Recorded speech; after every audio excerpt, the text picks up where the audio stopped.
It is my great honor, but also pleasure to host today the talk of Katja Kahlina entitled New Geopolitics of Sexuality, Transnational, Anti-LGBTQ.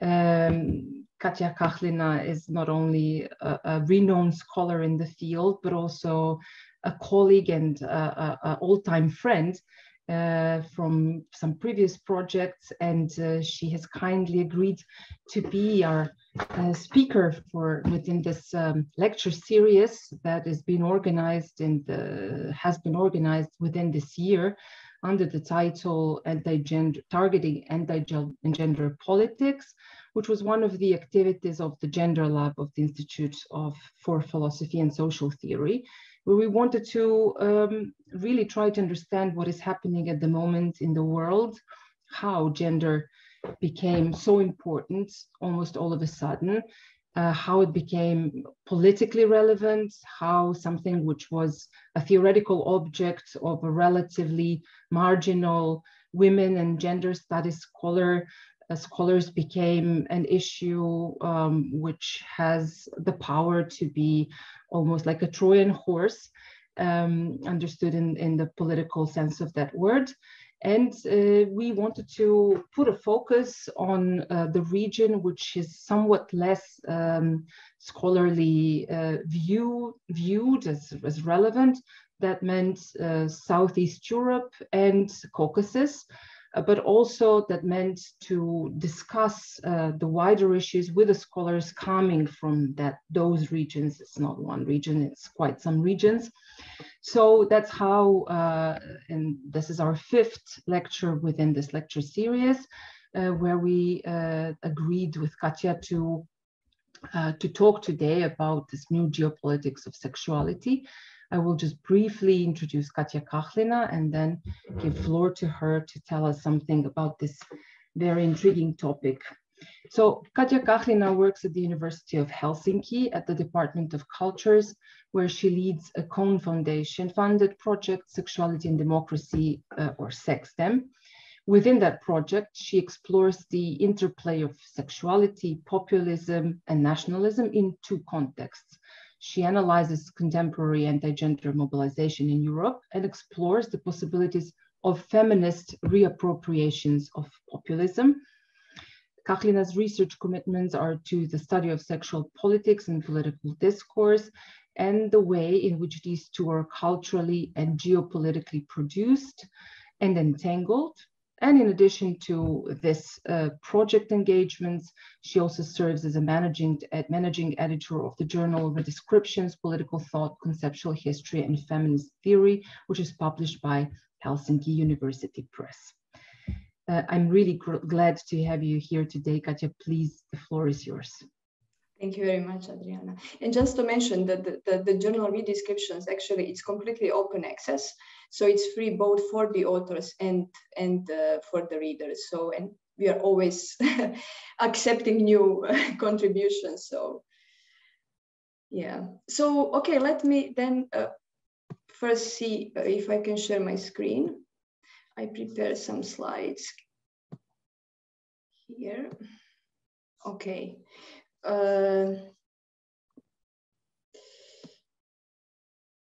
Yeah, so today's talk will deal with new geopolitics of sexuality, transnational anti-gender alliances beyond the Cold War East-West divide. And let me first start with this whole idea about the link between sexuality and geopolitics, especially when it comes to East and West divisions. So in her recent book, Sex and Secularism, John Scott reminds us that during the Cold War era, the idea of sexual freedom, which has been closely related with the discourses of liberalism and free choice, came to represent one of the markers of the alleged Western superiority against the communist East. So sexuality was already in the Cold War era involved in these hierarchical distinctions created in the West about the Western superiority.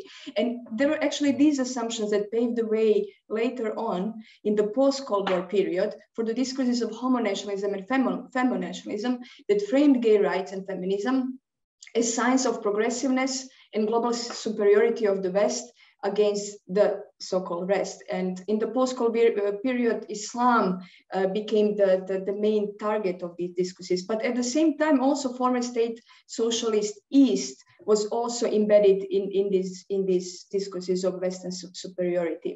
So the discourses that depict Western Europe and the European Union more specifically as self-proclaimed global models for LGBT rights, which have been growing since late 1990s, early 2000s.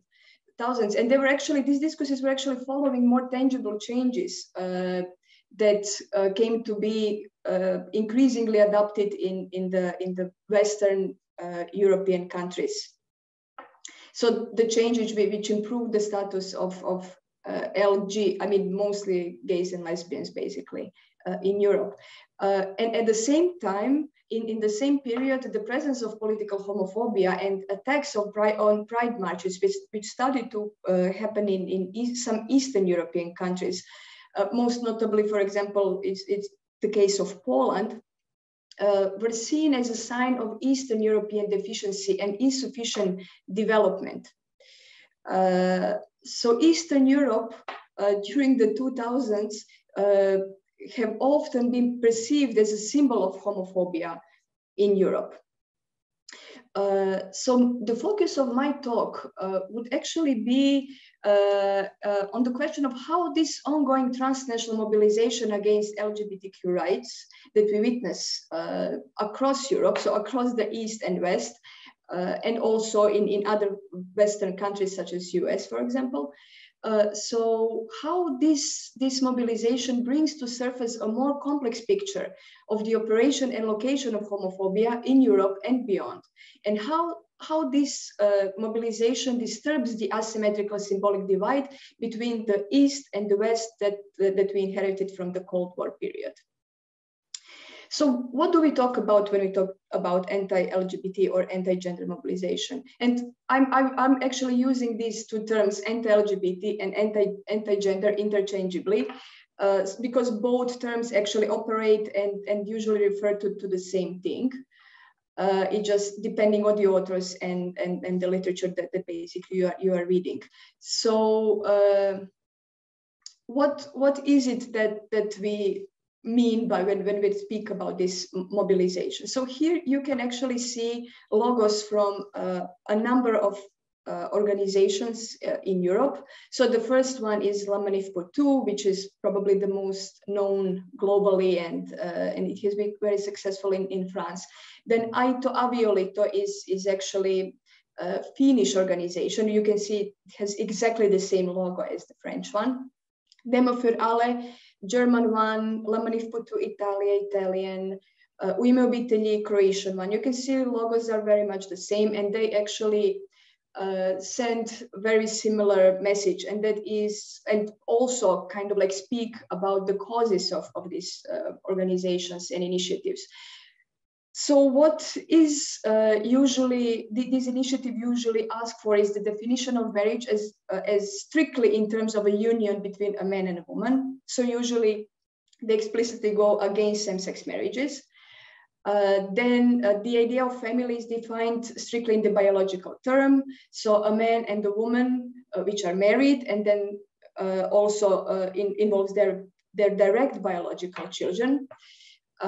Then the complete rejection of the concept of gender, which is why actually some authors call this anti-gender mobilization. So instead of the concept of gender, which speaks about the social roles that men and women assume and are kind of taught into, the term sex, which refers to strictly biological differences, should be used, and the social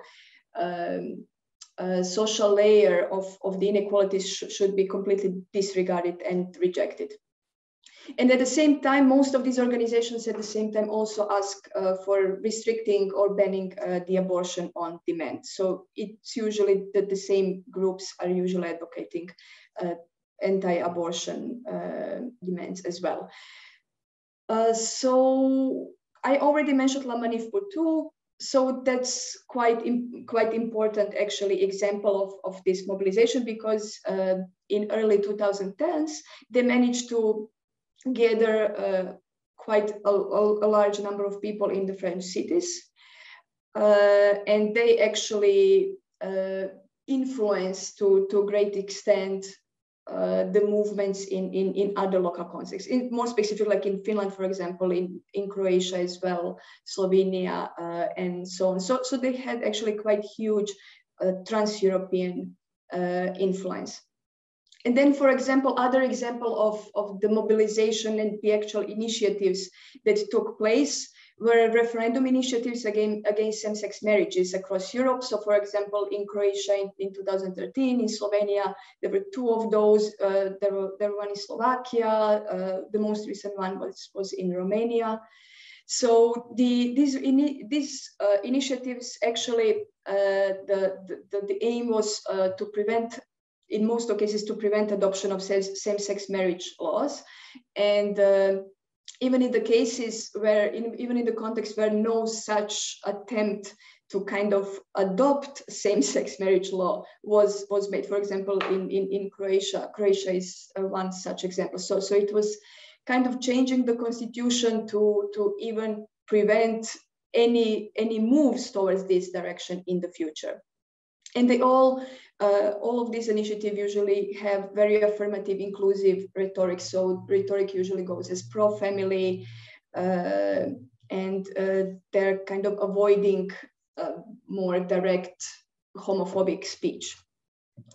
However, what is also very visible is that these local organizations often participate together in some transnational initiatives. So here are some of the examples of the transnational mobilization. So first, Mom, Dad and Kids, that's a European citizens initiative to protect marriage and family, which gathered many of those organizations that we saw earlier. And the aim was actually to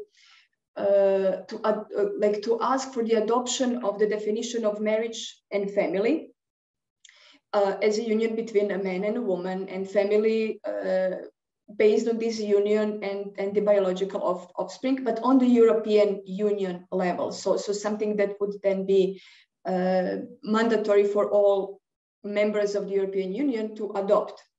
In 2012, there was also one initiative. It was called One of Us, and that one was directed towards or against the abortion. And that one was actually quite successful because they did manage to collect required number of citizens, required number of signatures, but in the end, the European Parliament didn't actually take this on board. And Citizen Go is a platform. It's an online platform where different organizations could put their causes on, market their initiatives, and also collect signatures through that platform. So what we can actually see is that there are multiplicity and heterogeneity of different actors and initiatives. So both on the local and transnational level involved in this, what we call anti-gender or anti-LGBT mobilization.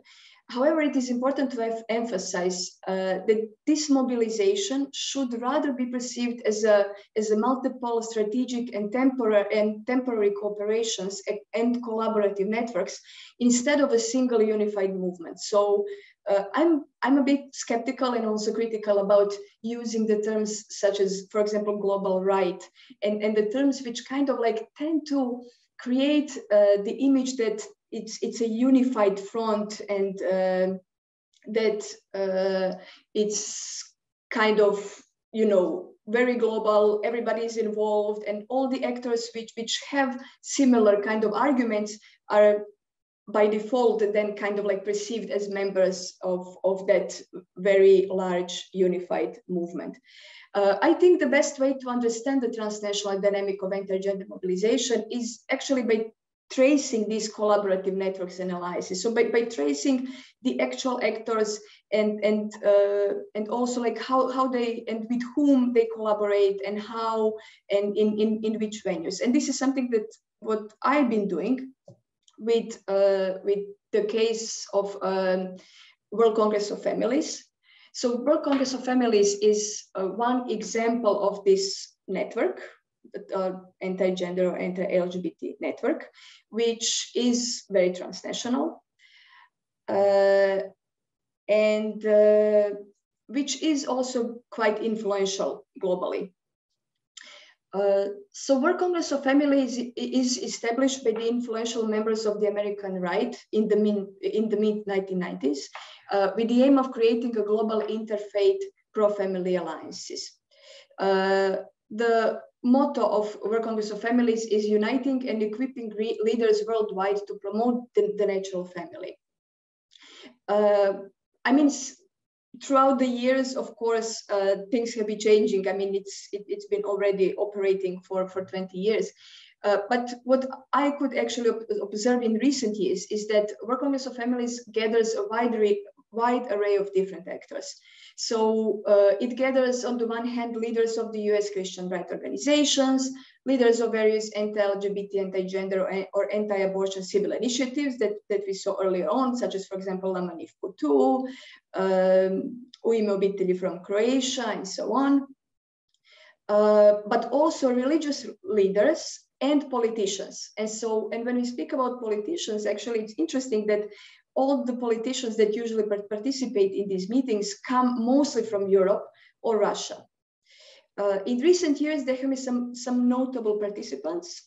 That is, in the meeting in Budapest, Hungarian Prime Minister Viktor Orban participated, and in Italy, in Verona, then Deputy Prime Minister of Italy, Matteo Salvini, took part in the Congress. But I mean, apart from the prime ministers, usually there are always like a number of ministers or like mostly those which have resources of, for example, family or social policy and so on.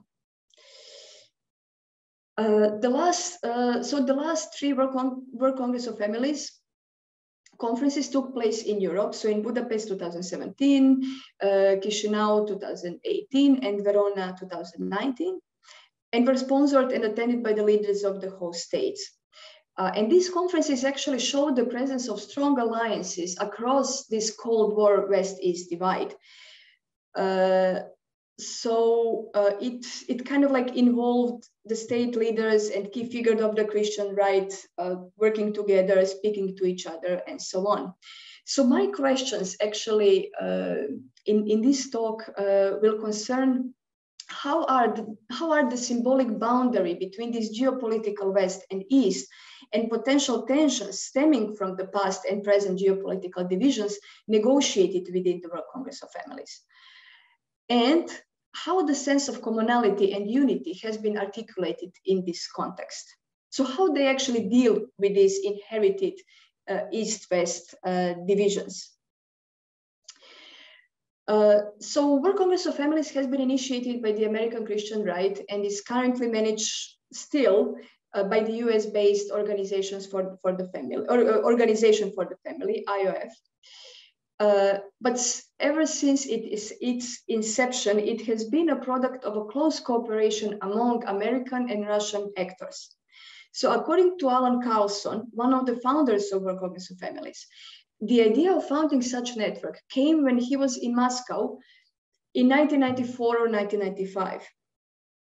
And this idea was based on the recognition that after the fall of state socialism, it became important to account for the similarities and differences between the West and the East, and to try to build an international pro-family movement together. So this is something that Alan Carlson actually said in one of these World Congress of Families meetings. And here you can see Alan Carlson actually in Belgrade in the Institute of European Studies. He was invited to give a talk in 2018, and he was speaking about criticizing the Swedish family policy model.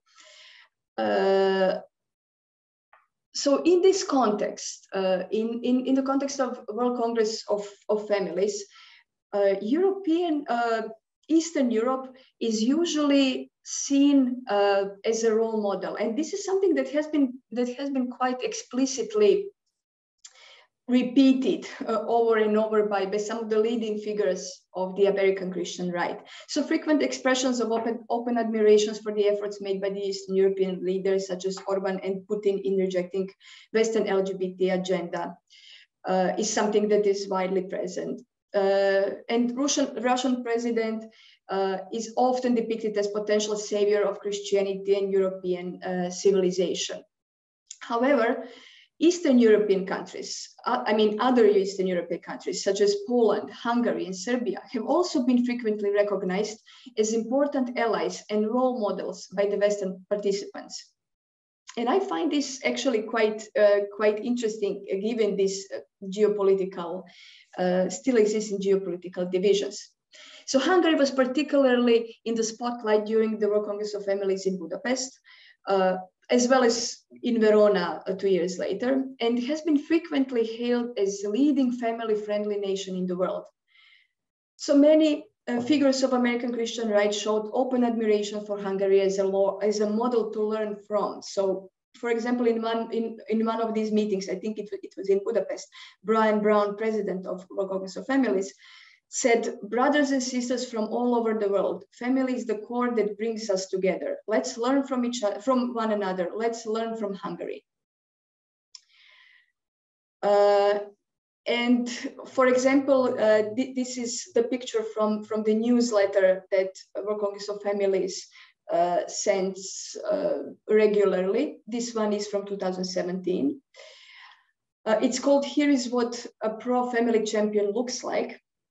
And it's actually about Boško Obradović, so the Serbian politician and the president of Dveri party. So it says, "Dear friend, Boško Obradović is a member of parliament in Serbia." So this was when he was still a member of the parliament. And leader of pro-family Dveri party. He's a close ally of International Organization for Family and has attended a number of world congresses and regional conferences in order to learn from top pro-family experts across the globe. He's become a good friend of mine. So this is actually written by Brian Brown, the president of World Congress of Families. So Boško is much more than a committed and outspoken supporter of the family. He's a true champion and courageous leader.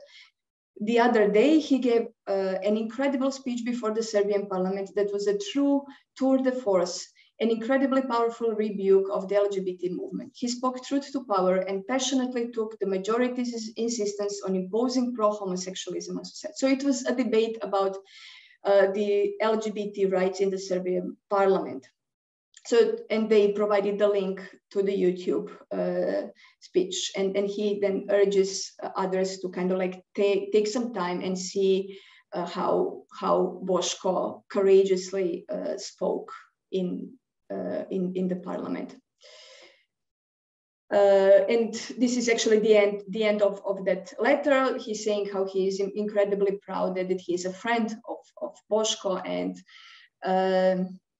and then below you can see actually also the logo of Dveri, so as member of World Congress of Families network. So far from being perceived as this kind of like poor, uneducated little brother, which usually is this perception of Europe from the position of the West, Eastern Europe came to represent a role model for the politics related to gender and sexuality in this context of global anti-gender mobilization. So you can see that it's kind of like very equal kind of relationship in a sense that the learning model, which for example, in the feminist movement is usually from the West to the East. So it's kind of like West, but also in the context of European Union. So West is the model that East should learn from. Actually, here, this learning model has been kind of like turned over. And then another strategy of kind of negotiating this East-West dichotomy and asymmetry has also been through heavily using anti-colonial frame. So there has been a strong presence of anti-colonial, anti-Western discourse, which has been enthusiastically embraced by the actors coming from both the geopolitical West and East.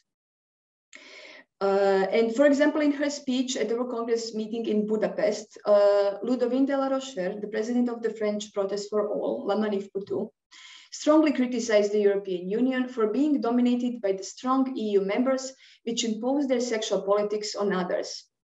And during the same Congress, Janine Krause, board member of the IOF and the person with experience of lobbying in the UN, criticized the UN for cultural imperialism, which consists in exporting the worst excesses of Western world across the globe.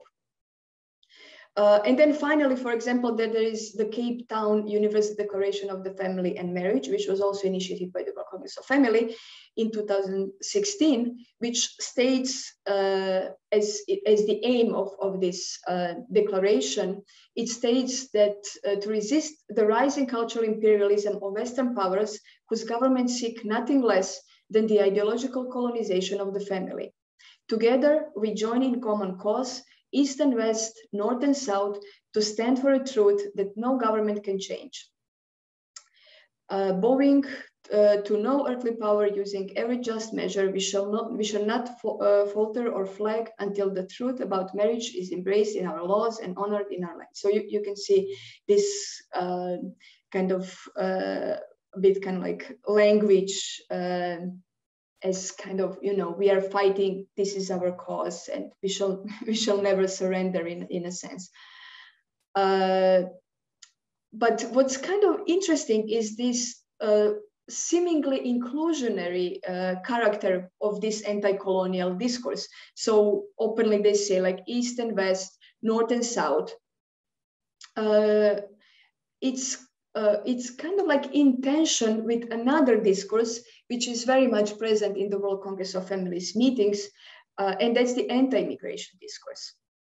So while on the one hand, World Congress of Families, or actually the speakers within the World Congress of Families, very often have this kind of like inviting everybody, whoever shares our cause, and so on, you know, North, South, East, West.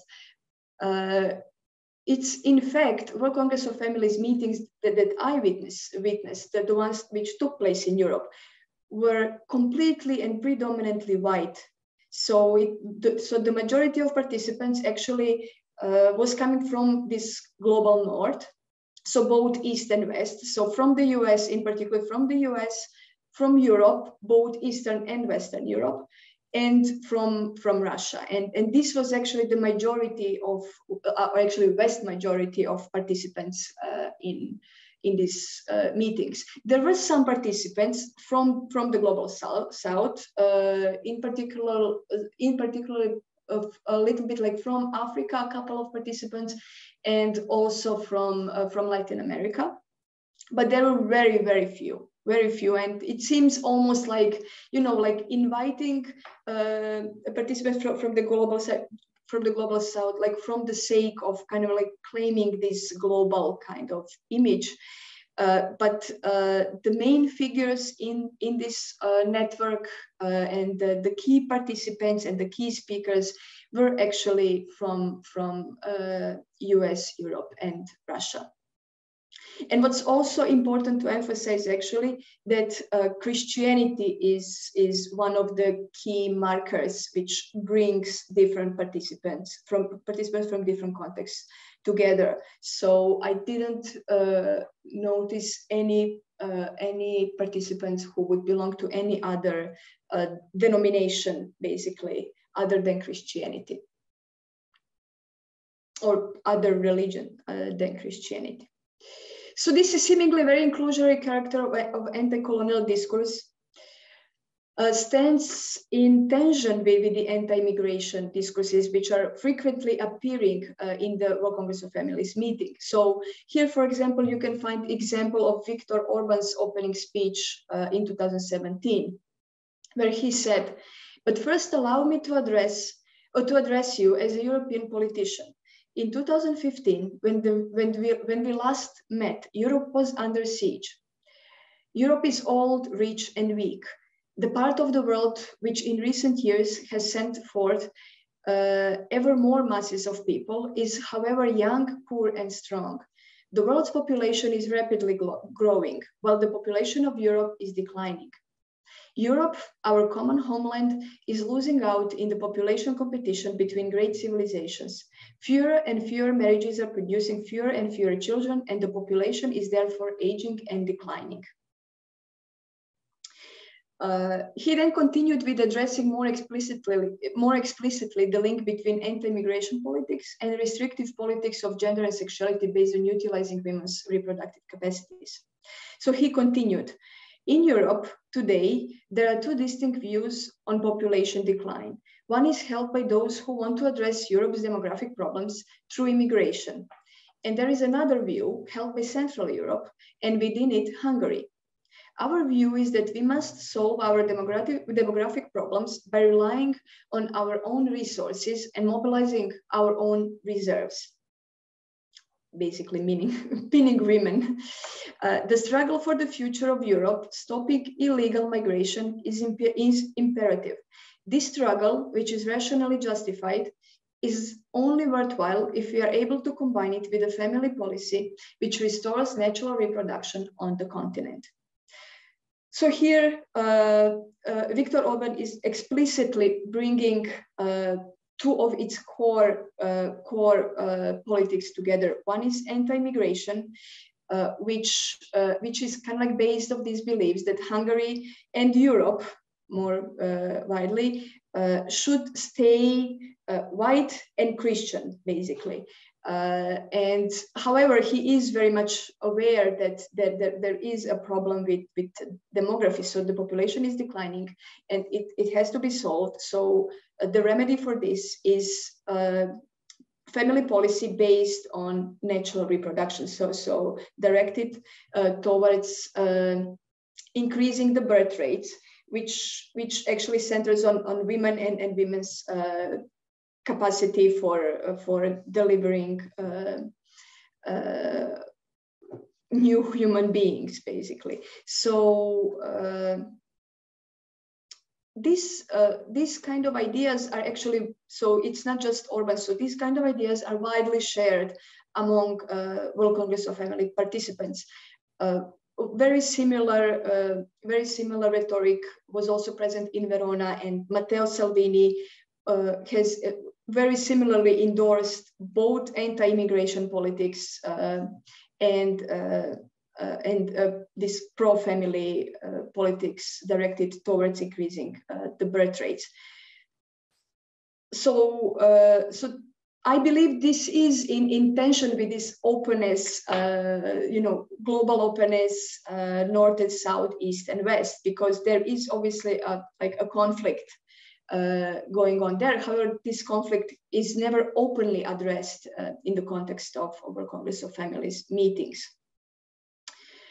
But what we can actually see in the anti-immigration discourses is this sense of common cultural belonging, which is shared among World Congress of Family participants, and which is established on the grounds of Christianity and this idea of a Christian civilization, which is in decline, not just because that there are lower birth rates, but also because of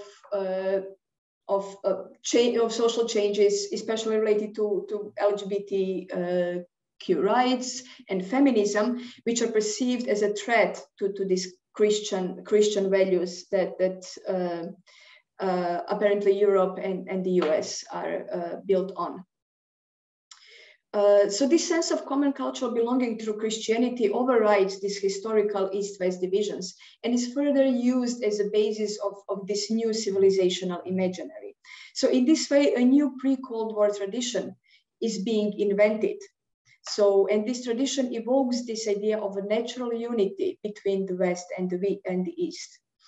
So my argument is that it is the Christianity which allows for this bridging to happen. So which allows for this view that there are more commonalities than differences present. So let me then briefly just conclude or provide like few concluding remarks. So it could be concluded that the new geopolitical order has been promoted by and through this transnational anti-gender mobilization. And this new order challenges this old Cold War East-West divide by redefining the idea of the West and replacing it with the notion of the Christian European civilization, which then also now includes Eastern Europe and Russia. Ideas around gender and sexuality play a key role in the ways in which this new civilization imaginary has been created. And although it represents the break with the vision of West as a space of sexual freedom used as a marker of Western difference, something that we saw at the beginning that John Scott, for example, has been showing, the racialized Islamophobia remains in the center of this competing geopolitical imaginary, and it often comes to the surface through these anti-immigration discourses. Okay, I will finish here. I will now stop sharing my screen. Okay. Thank you, Katja. Thanks. Thank you. It was really, as expected, thought-provoking. I have quite some thoughts on my mind, but I would like to rather give floor to other participants of this debate. You can share your questions in the chat or just raise your hand or however you feel like. Rita, please. Yes, well, thank you, Katja. It was a very intriguing, very exciting talk. And what, like, you know, your conclusion basically just suggests to me, but like, you know, you can correct me if I misinterpret it, but it sounds like there is still an East-West division, simply it has moved further. So like there's still an Orientalism, but whereas, you know, Eastern Europe used to be on the other side, part of the other, now some of these Eastern European actors are becoming part of the us. And I think actually this is a pretty dangerous element, and also this idea of like, you know, we're learning from Eastern Europe, because like this is what Central and Eastern Europe has been striving for, yeah? Like all these countries keep saying, like, you know, we don't want to be looked upon as a poor, uneducated little brother, as you said, but we want to be the, you know, we want to be equal or even above the others. And this kind of explains the appeal of these movements in Central and Eastern Europe, but also, like, you know, as a person who does not think that these movements are so good, it also poses a danger, or it shows the difficulty of overcoming these tendencies in this region. I don't know what you think about that. Yeah, absolutely. Thank you very much for this comment. Yes, this is exactly what would be my argument as well. So while I mean, it seems that through this kind of politics, for example, the current politics of Orban, and for example, what we see in Poland and also in Russia, it's like the idea is that Eastern Europe has always been actually Europe. The problem was that it was not perceived as such.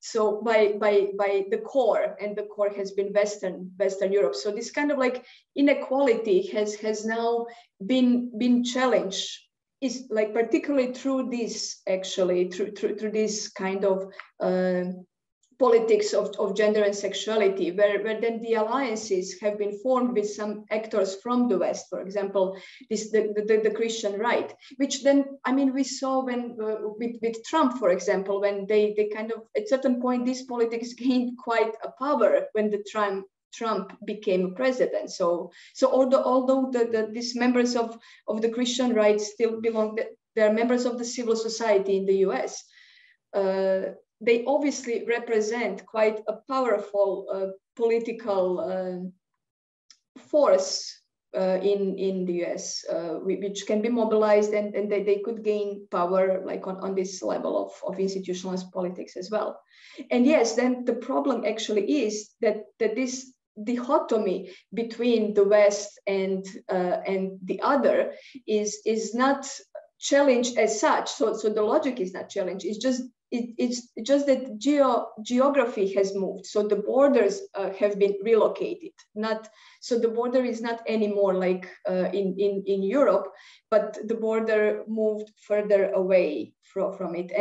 And I would say it's kind of like, it's still this like the logic of homonationalism when it comes to relation to Islam, basically. So it's not homonationalism, but I mean, we can call it like heteronationalism or something else, where sexuality is still very much in the center of this geopolitical imagining, and Islam is still perceived as a threat in a way.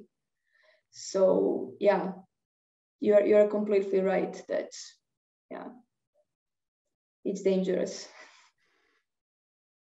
Nora, please. Hi, and thank you for the talk. It was indeed very, very interesting. My question is related to what Rita asked, and what you were also talking about now about moving this border of who belongs to this us, that is maybe the European subject, let's say. So can we talk about this anti-gender transnational alliances somehow as a form of neo-colonialism? Because just as Rita also said, all this self-colonizing discourse in, for example, Eastern Europe, when we want to become part of the West, from this conservative and Christian white perspective of Europe, this is exactly what they want. So somehow maybe this this global discourse can be perceived, or it's my question, can it be perceived as a form of neo-colonially reinstituting white Eurocentrism? Yeah, good question. Actually, I haven't really thought about this. I mean, for sure it's white, and for sure it's Eurocentric or like Euro-American centric, let's say like this. But yeah, but then it's different when it comes also like, because it also, Russia plays a very important role there, and with Russia it's not really clear like what is the positioning. And I would say that Russian actors position themselves rather as Eurasia than Europe. So in this sense, it's probably like less Eurocentric in this regard. However, I would say it's Christianity centric more than Eurocentric. But then the question whether we could actually call this whether this is also a form of neo-colonialism. I think that the picture is perhaps a bit more complex, because it seems like there is no tendency of imposing views and ideas on other contexts, at least as it is at the moment, like in the rhetoric. So the rhetoric is more like allowing different nations to kind of like self-identify, or to kind of like allowing them to kind of frame or find their own politics, because the criticism is actually towards the practices in the West which do impose certain standards related to LGBT. I mean, for example, in Africa, certain forms of aid have been what's the English word? So, I mean, in order to get an aid, you have to kind of adopt certain laws. And also, like, for example, in Europe as well, when becoming a member of the European Union, you have to adapt to certain standards and so on, which are actually defined by the Western Europe. So in this sense, I would say that discourses and politics within the World Congress of Families is different than that. So it's actually hard to say how it would be, for example, if this becomes like a very kind of globally dominant pattern, whether then there would be a tendency of spreading. I would probably assume yes, because that's the logic of Christianity in a way. It's just Christianity is a proselytic kind of religion, and there is always tendency of Christian actors to kind of spread Christianity, and that's always like a form of colonization, I would say. So in this regard, yes, but somehow this has not so far play any kind of like important role in the speeches and strategies and so on. Now we have Maren and then Rebecca. Mm-hmm. Yeah, thank you so much for your talk. I think I've learned a lot already. I would like to come back to one aspect that you mentioned at the beginning of your talk, where you said that you would not speak of unified movements when it comes to anti-gender initiatives, but rather of temporary networks or temporary collaborative networks, I think you said. And I was wondering if you could not go even further, because what we observe everywhere in Europe, I would say at least, is that belonging is not established between people as it has been established earlier. So let's say in the second half of the 20th century, in order to belong to a group, you became member or somehow full-time committed volunteer in an organization, and that is how you became part of the in-group. And what you stated in the second half of your talk was more like the character of events, that you participate in certain single events and you can choose from each event to the other if you want to be there or not. And maybe this is something that makes the anti-gender movement in this form even more successful, because it does not demand so much commitment from the individual. And that would be something that I think you could even go further and say this is something that is characteristic for Europe, Eastern Europe, Western Europe in the 21st century. What do you think about that? Thank you. Yeah, that's an actually very interesting thought, and especially what you say what you said, like in the end, that this kind of like commitment. I mean, it's obviously just when thinking about the motto, like unifying the leaders across the globe, in this cause, and so it's very, very open, and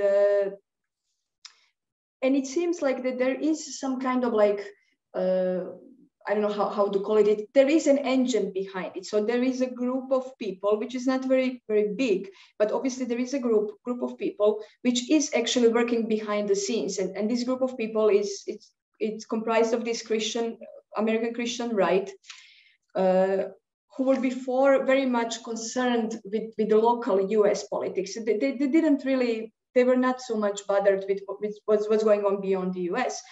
Until they actually lost some battles in the US, in a way, LGBTQ rights have been kind of growing, and after the Supreme Court rulings about the gay marriages and so on, I mean, these battles have been mostly kind of like lost, and they realized that. So this is when they started to look across the sea and becoming more involved. So there is obviously like a group of people which is actively kind of like working behind the scenes, having funding from these US donors, big donors for this Christian right, and which is then kind of like then it's kind of like, I think it's quite then easy to kind of like manage this. So in a way, they kind of like make this very specific kind of like collaborations, but I wouldn't say that they're kind of like linked to everybody and anybody who is holding, for example, this kind of views which are kind of like common. So, for example, there is in Europe, I mean, in recent years, we saw this rise of this populist right, for example, and many members of this like populist right-wing parties across Europe have quite similar arguments when it comes to gender and sexuality or LGBT rights and so on. But it's really hard to say that this is also like, you know, it's part of anti-gender mobilization, or it's part of the movement. So this is something that I kind of like wanted to kind of like make more clear, that it's not that this is like one single movement which then operates in different contexts. But yeah, I mean, then the politics of belonging to it. I would say actually that, you know, the actors that I first saw in Budapest, it seems like they have been quite committed until today, like to kind of like participate in it. So I would say that World Congress of Families now could be perceived as you know, as a network which is quite stable. It seems so. But yeah, I mean, it's interesting to think whether actually this tells something more about the politics of belonging in like contemporary time, when yeah, the commitment is kind of like, the forms of commitment might have changed, and then the changing the dynamics of, yeah. I will definitely think about this. Yeah, it's interesting. Thanks.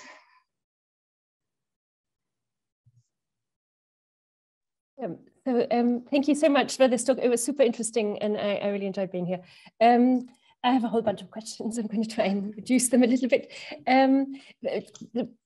One is this, the first question is just an easy factual one. I was at a conference of European studies last summer, and there are a whole bunch of presentations on the anti-LGBT and anti-gender networks. And one American scholar on Russia said it's all Russian funded. This is something, yeah. So she says that if we look at the funding flows from certain oligarchic structures in Russia, now first of all, there's a network of virtue within Russia, and the more money you give to some of their organizations that then fund these anti-gender movements in the rest of Europe, the higher up you're in the sort of virtue hierarchy, and the patriarchs are in it, and Putin is in it, and several Secret Service people. So she says there is a cabal behind the whole thing. So but I don't know if you've heard about this. I sent you an email to let you know who that was. I can't recall her name. So that's a factual question. Second question is on your method. Do you actually go to these meetings? I'd love to hear about that. Do you do ethnographic research? Do you go to these family gatherings, and what happens? How scary is it, basically, is what I was. And the third question is, if American Christian loonies sort of started organizing this, and then these more normal East Europeans who are not necessarily that Christian, from what I gather, collaborate in it, but they agree on one thing, and I think you showed that very well, that we're all of a Christian culture. Might it be that they mean something else by Christianity? Might it be that the Urbanites mean by Christianity some sort of European whiteness? Is it a race? Is it a hidden race issue? Because in America, obviously, you have all these Christian loony organizations that are not always white, right? So fundamentalist organizations, religious organizations can be all kinds of things. So I'm wondering whether whether they mean the same thing by Christianity, whether they just share a word, but the concepts might differ. I don't know, but you're the expert, so I'd love to hear what you have to say. Yeah, a lot of questions. Yes, about the money. So definitely some portion of money comes from Russia, but it's really hard to have some hard evidences about it. But yes, there is definitely like this Russian oligarch Malofeev has been linked to this, and there have been like several articles written about this in some kind of mainstream, like for example in Italy, La Repubblica was writing about this during the Congress as well. But that's actually quite hard to trace. And actually, I think one of the sources these days that occasionally pop up is that there is some hacking going on. So sometimes some computers have been hacked, and through that, people manage to kind of like also trace a bit of this funding. But I would say that it's not that it's just Russian money.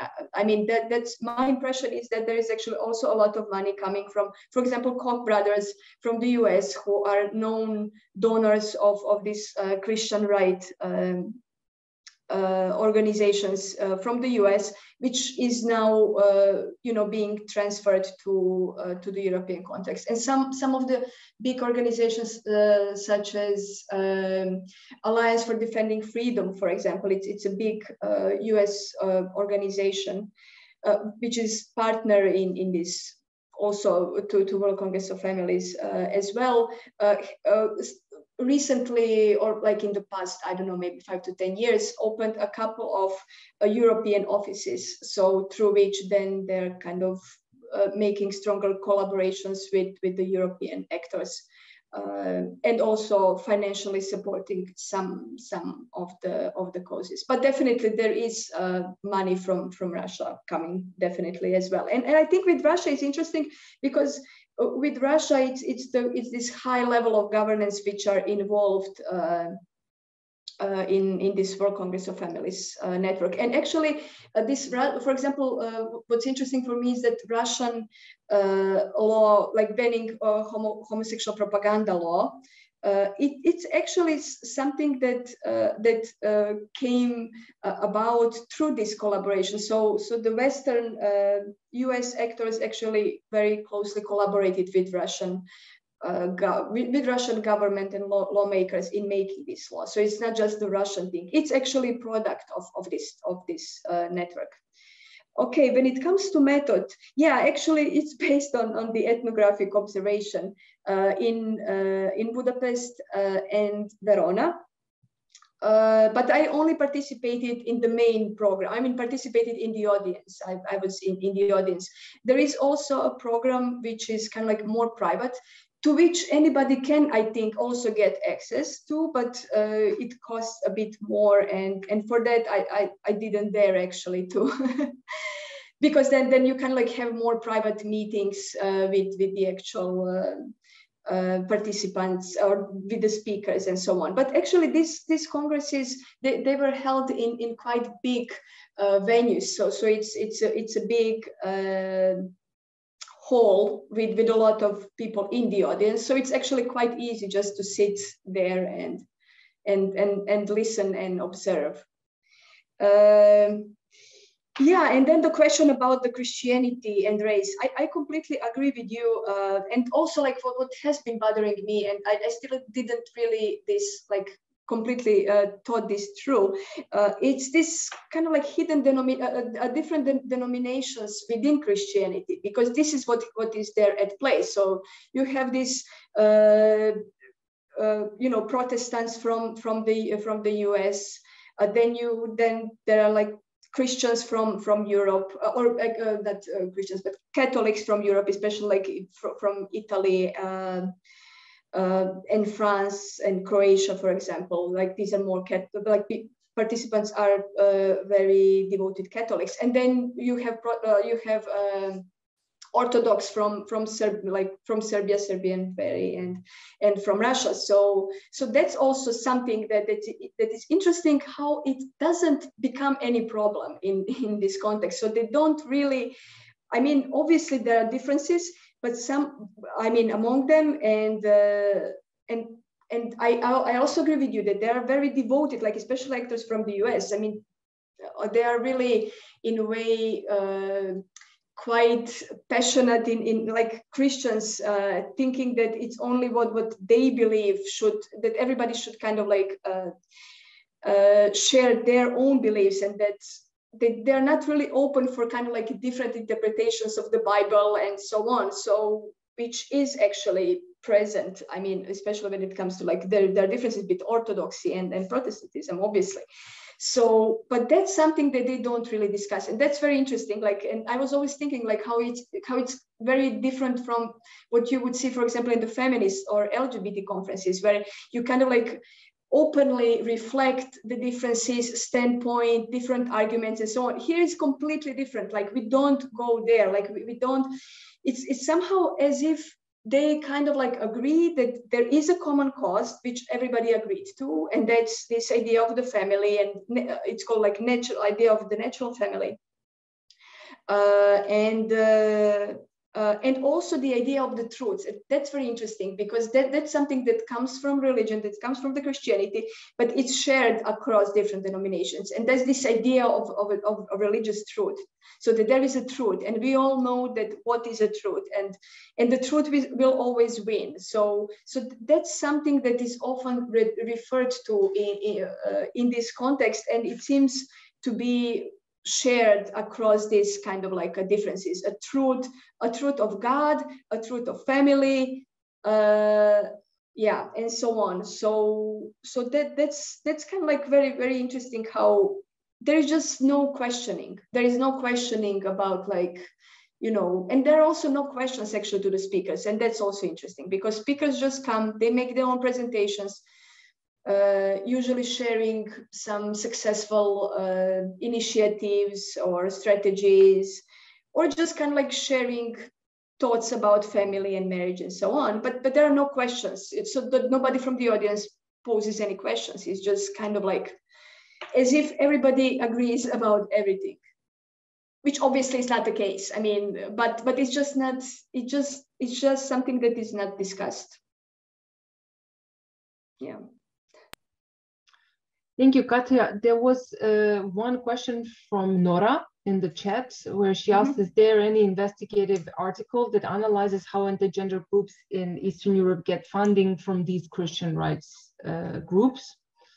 So more about funding, which is definitely an important issue here. Okay, yes, I mean, you can look, for example, Open Democracy portal, maybe like a year ago or a little bit more, publish some pieces about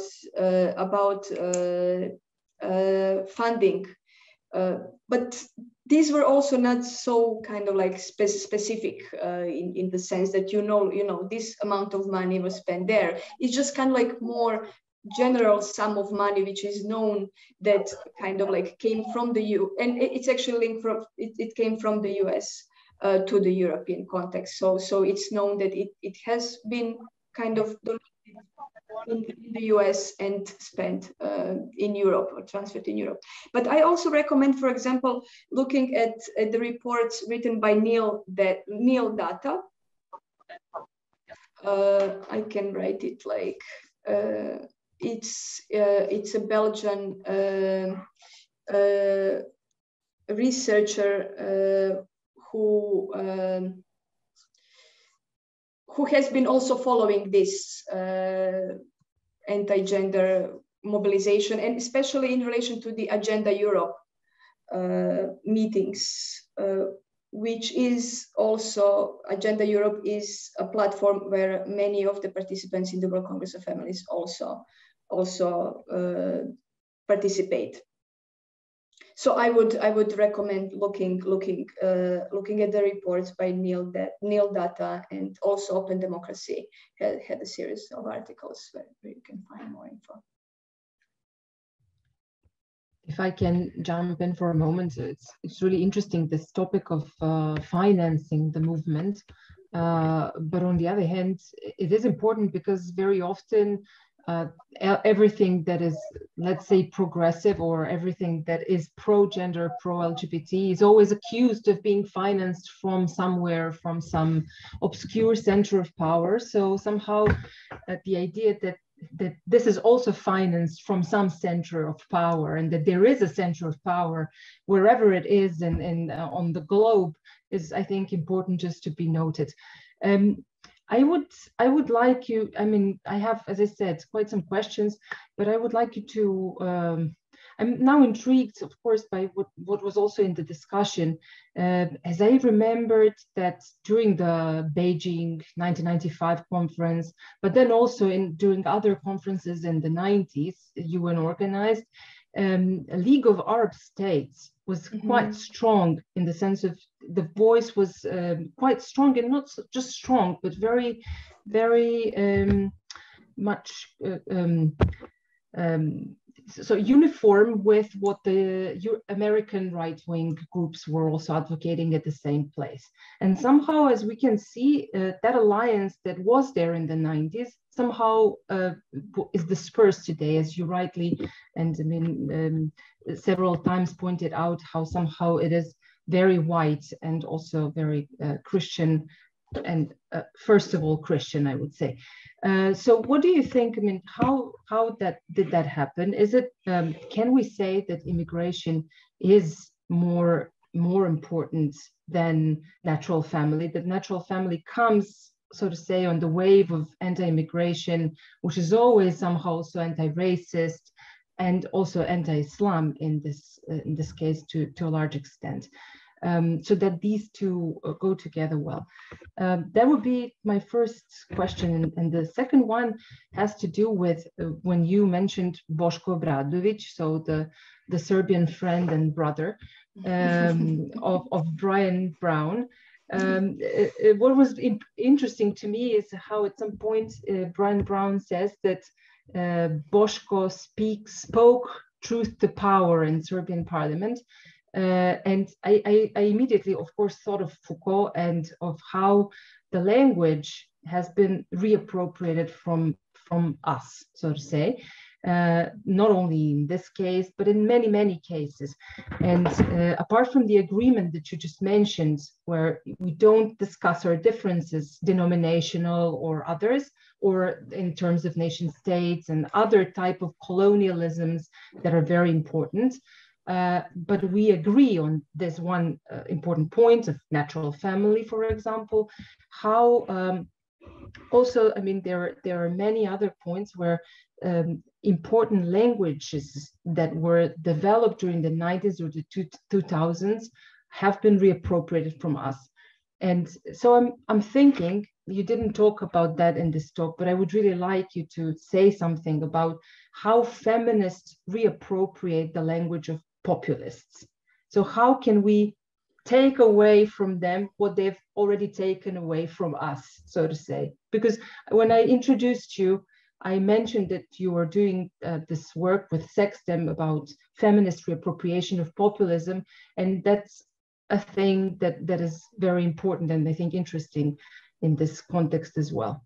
Especially, you know, with what you started with, East, West, we from the East learn from the West, that's our model. Now, all of a sudden, that's not exactly the case, the terrains are shifting. So in that sense, yeah.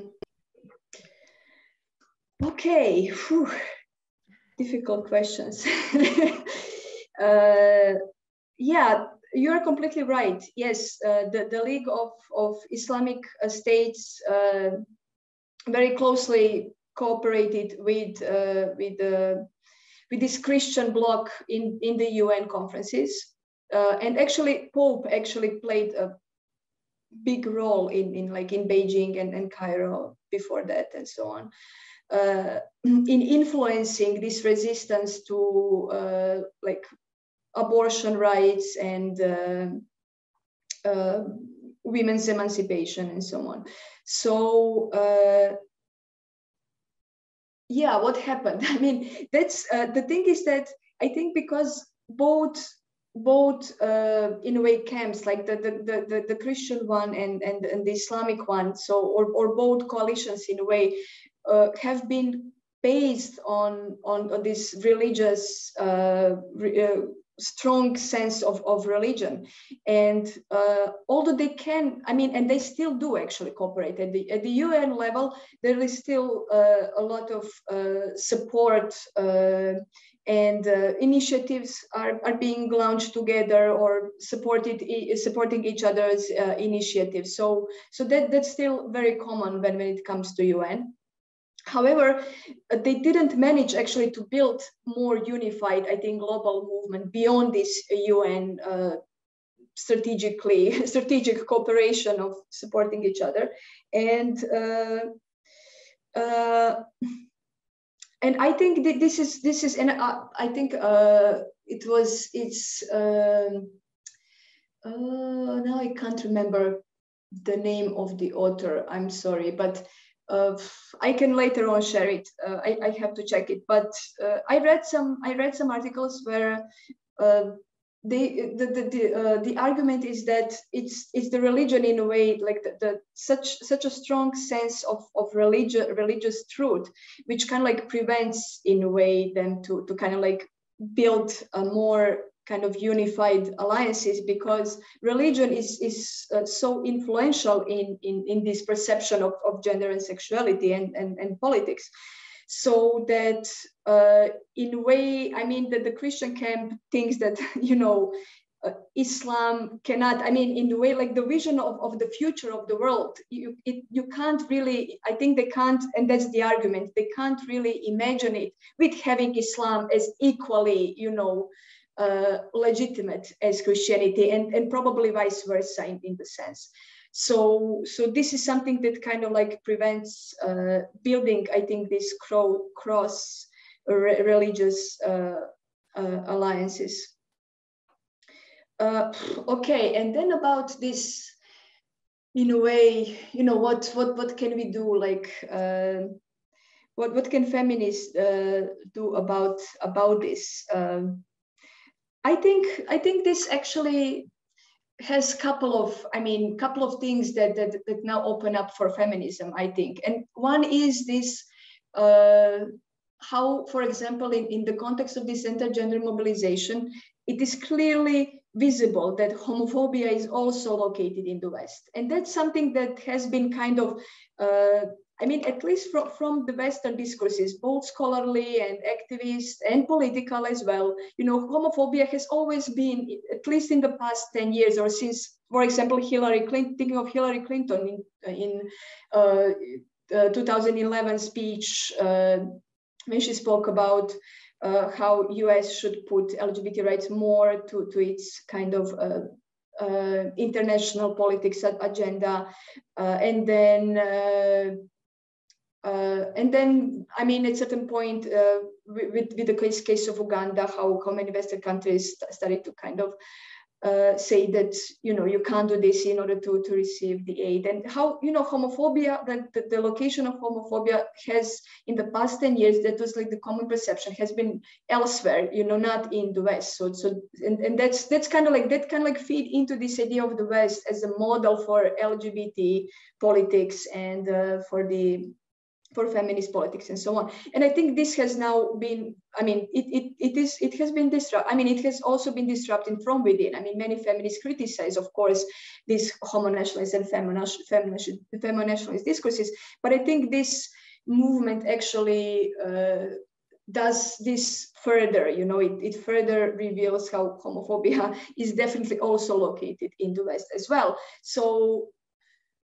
I also think like any future politics should kind of acknowledge this, definitely, and any future transnational feminist politics has better chances, I think, now of acknowledging this. And also like thinking about this populism and populist discourses. I think on the one hand, what would be definitely important is that just looking at the arguments coming from this anti-gender movement. So the target is not only like the idea of the so-called natural family does not only targets gay and lesbian and then also trans people, like this idea against this idea that gender should be kind of like removed from discussion, targets trans people, but not only that LGBT people are the victims of this politics, but the idea of natural family also excludes all different sorts of families. So you know, single women or co-parenting of different people, or you know, like grandmothers and grandfathers who take care of. I mean, the family is very diverse, the diverse concept, and also diversity performed in the practice. And I think that feminist politics or thinking about sexual politics should much more actually acknowledge this. Like, for example, I can say in the case of Finland, there is this organization about like inclusive families or something like that, and they have been quite successful in managing to build these wider alliances with different actors who feel that this normative idea of like natural family excludes them, and it's kind of like makes them kind of like puts them on the margins. So and that they managed to come together and actually make common arguments towards the government, and this has been actually quite successful. So I would actually that would be one thing, and that would be in a way populist, because it's kind of like very inclusive in the sense, you know, you're kind of like invoking different sorts of kind of like people to come together. So it's kind of like beyond this identity LGBT kind of thing. And then finally, I would perhaps kind of invoke, and that's maybe like kind of like invoking a bit of Chantal Mouffe of arguing for more kind of for more mobilization of emotions, you know, like when just in this in the communication, and when kind of like thinking of the discursive strategies for mobilization to kind of like reflect more, or kind of like try to see how you could more touch emotional part, not just the rational. I mean, this is how she criticizes in a way a bit leftist politics, which can be kind of like very theoretical, very kind of like rational. She's kind of like more invoking this, bringing more kind of politics, more emotions into the politics. She thinks this would be more successful as a strategy, and I agree to that. Thank you. Is there maybe someone else who would like to pose a question? If not, then I was also thinking about this, and now you gave me a really food for thought about this, if that is populist, because I was thinking while you were talking that referring to the proponents of natural family as being pro-family, whereas all the others are somehow against family.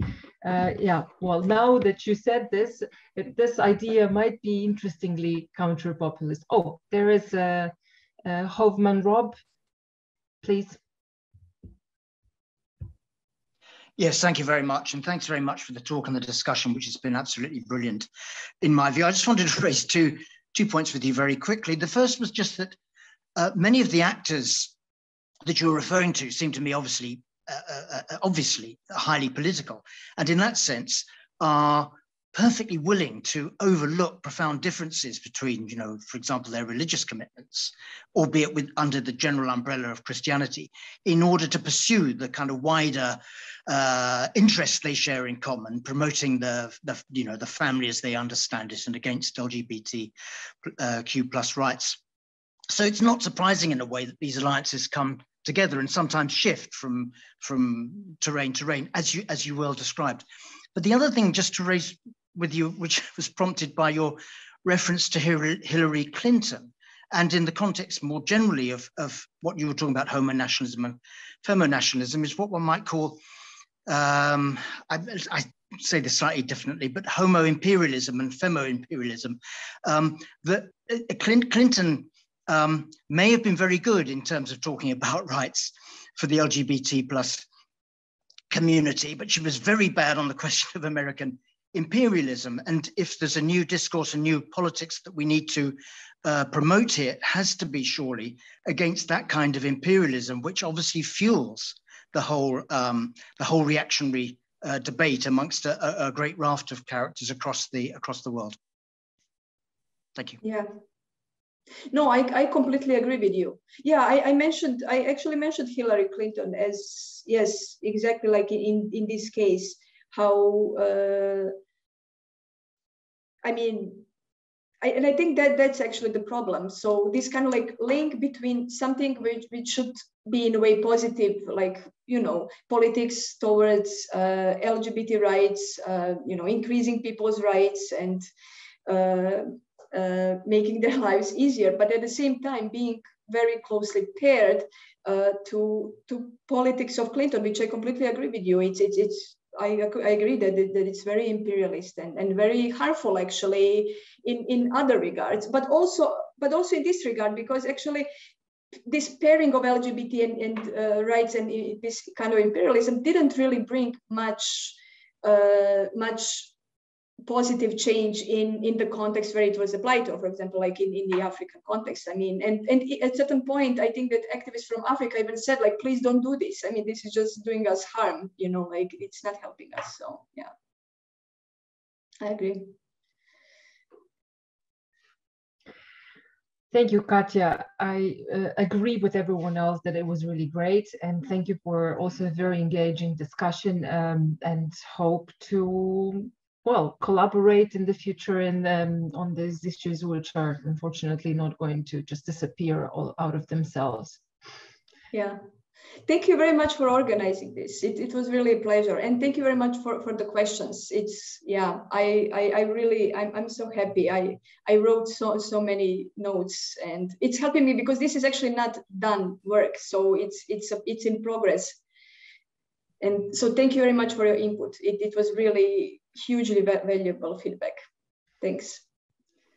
Thank you all. Bye.